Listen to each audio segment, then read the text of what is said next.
ГСП онлайн. Городские новости сейчас.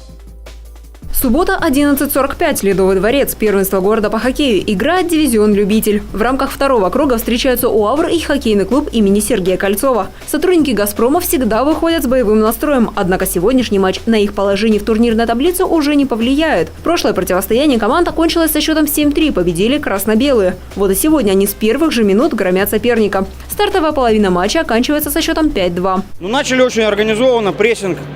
Как бы и сзади все успевали, ничего лишнего не делали. Потом полетели все вперед забивать.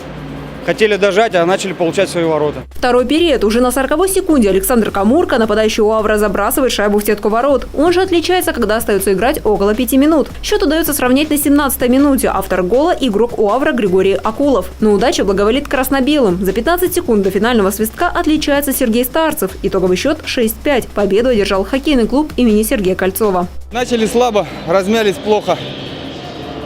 Пропустили ненужные шайбы. Получили 5 голов, стали отыгрываться. Вроде как бы начало получаться потихонечку. Во втором раскатались. И у них перестало немножко фартить.